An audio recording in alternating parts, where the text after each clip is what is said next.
Detik-detik saya dan Virat saling bertemu satu sama lain. Pertemuan yang terjadi setelah bertahun-tahun lamanya mereka berdua terpisah. Akhirnya mereka berdua pun mulai saling melepaskan kerinduan mereka satu sama lain.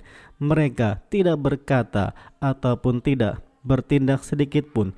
Mereka hanya berpandangan satu sama lain dan kemudian saling berpelukan, mencurahkan perasaan mereka satu sama lain. Apa yang terjadi antara mereka semua? Kita simak ulasannya.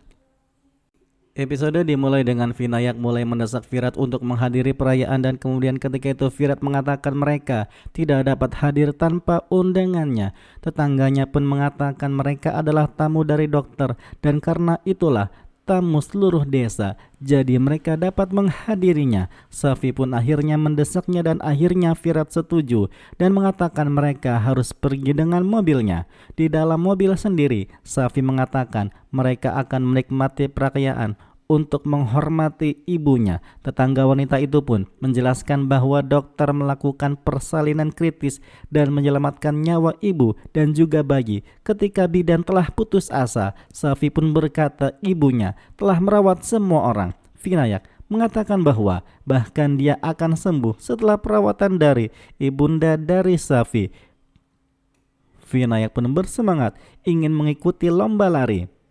Sementara saya sendiri didesak oleh penduduk desa untuk berdansa. Saya pun mulai menari di lagu Humko Ej Hai Intezar. Virat pun mulai tiba di tempat perayaan. Pahi sendiri ketika itu menelponnya dan bertanya padanya apakah dia sudah bertemu dengan ibu Safi atau belum. Virat pun berkata belum. Dia mengatakan dia akan menelponnya nanti karena terlalu berisik di sini. Vinayak pun mulai bergabung dengan saya dan kemudian berdansa dengannya. Virat masuk berikutnya. Perlahan-lahan dia bergerak menuju tempat saya dan anak-anak pun mulai berdansa. Safi ketika itu berdansa dengannya. Sementara Vinayak berdansa dengan saya. Hujan pun mulai turun. Ketika itu Virat meminta Safi dan juga Vinayak untuk masuk ke dalam kanopi karena hari sudah hujan. Dia pun kemudian sangat terkejut sekali ketika melihat saya dari belakang. Safi pun bertanya kepada saya kenapa musiknya berhenti. Dia sangat menikmatinya. Saya pun akhirnya berkata mereka lebih menikmati dengan masuknya Vinayak. Dia bertanya kenapa dia ada di sini, di mana orang tuanya. Akhirnya Vinayak pun mulai menunjukkan ayahnya Virat. Saya langsung berbalik dan sangat terkejut sekali ketika melihat Virat yang ada di belakangnya. Mereka berdua pun kemudian saling berpandangan satu sama lain dalam waktu yang lama.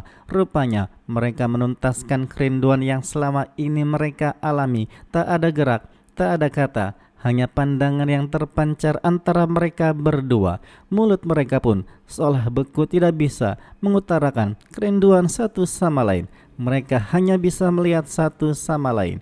Di antara pandangan itu, jiwa saya dan juga Virat seolah-olah keluar dari masing-masing raganya. Mereka pun emosional, mulai melihat satu sama lain. Ketika itu, mereka berdua jiwanya saling mendekati satu sama lain dan kemudian berkata, dia tidak percaya saya, kau masih hidup. Dia pun mulai memeluknya erat-erat dan kemudian mulai mengungkapkan kebahagiaannya. Perlahan-lahan, peluhan mereka pun semakin erat dan semakin erat lagi dan benar-benar mereka melepaskan kerinduan yang telah mereka alami bertahun-tahun lamanya. Selepas pelukan itu, Virat pun berkata, dia menjalani kehidupan yang mati tanpanya dan sekarat setiap hari tanpanya. Dia pikir dia sudah mati, tapi dia sangat senang melihatnya hidup sekarang. Dia bahkan tidak percaya dirinya sendiri. Dia pun bertanya padanya, kenapa dia tidak menghubunginya. Saya pun mulai menjelaskan bahwa dia sendirilah yang memaksanya untuk meninggalkannya dan juga meninggalkan rumahnya. Selepas kejadian itu, dia benar-benar sendiri, hampa tanpa kehidupan, tanpa pendamping. Dia bahkan harus kuat menjalani segalanya, menjalani kerinduan yang tak tertahankan. Saya nampak mulai mencurahkan air mata kerinduannya dan kemudian dia pun mulai menangis sejadi-jadinya. Virat berkata bahwa dia bahkan selalu menganggap apapun yang menurutnya benar dan dia sebenarnya hanya salah paham padanya. Dalam momen itu akhirnya saya pun mulai tersadar kembali ketika Safi mengguncangnya dan bertanya padanya kenapa dia tidak membalas pertanyaannya. Usa pun sampai di sana dan terkejut melihat ada Firat di sana. Vinayak sendiri mulai mengguncang Firat dan memperkenalkannya kepada Sai. Firat mengira Sai bersembunyi darinya selama bertahun-tahun lamanya. Dia bahkan tinggal di desa ini bersama dengan putrinya. Akhirnya Firat menyangka bahwa pasti Sai sudah move on darinya dan sudah menjalani kehidupan dengan orang lain, karena ternyata Sai sudah mempunyai seorang putri. Akhirnya karena kesalahpahaman itu, Firat langsung marah-marah. Firat yang emosional langsung perlahan menggeret Vinayak putranya dan kemudian menyadari Vinayak kesulitan. Dia langsung mengangkat Vinayak dan langsung pergi dari sana. Sementara Safi sendiri berlari mengejar mereka berdua. Dia pun kemudian akhirnya kewalahan dan mulai menangis. Dia pun bertanya-tanya kenapa mereka semua pergi.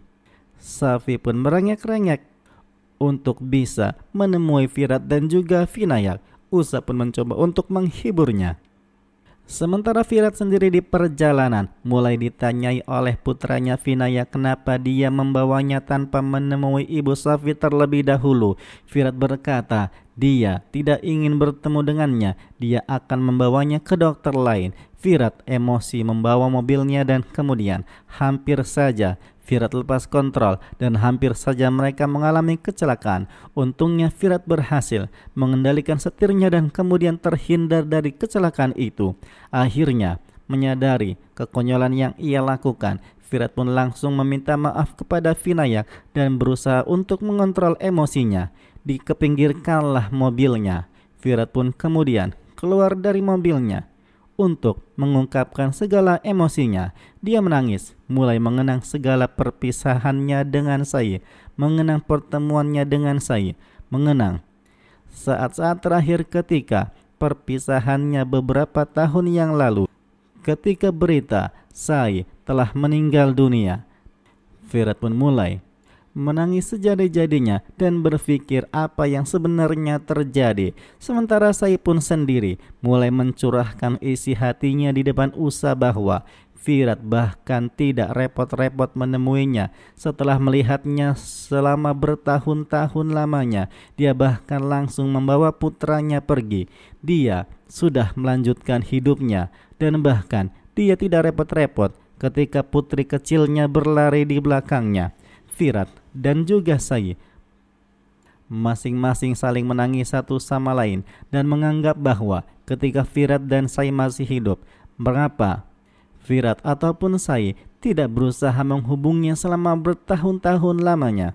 Sai pun sendiri mulai merasa patah hati karena mengira Firat tidak pernah mencoba untuk mencarinya. Bahkan ketika dia melihatnya hari ini, dia bahkan tidak berbicara dengannya dan bahkan sudah melanjutkan hidup.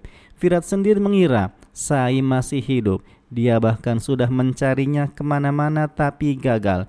Dia pun teringat kembali momen di mana dia hancur sehancur-hancurnya menjadi seorang pecandu alkohol karena gagal mencari Sai. Ketika itu Aswini mencoba untuk menghiburnya dan kemudian Firat menangis karena Sai membawa pergi Vinayak bersamanya. Aswini bahkan mengutuk Sai dan mengatakan jika Sai masih hidup, dia akan menghadapi Sai dan bertanya apa haknya untuk mengambil anak mereka. Kilas balik pun kembali. Firat pun kemudian berpikir jika Vinayak tidak bersama Sai, lalu siapa Safi? Dia pun ingat dokter mengatakan bahwa Sai tidak dapat mempertahankan kehamilan sampai melahirkan. Bahkan jika pun dia hamil, saya sendiri berpikir bahwa Firat bahkan tidak mempertanyakan siapa Safi. Dia pun ingat mengalami masa-masa sulit, kesepian ketika dia baru saja melahirkan seorang Safi. Episode pun kemudian berakhir.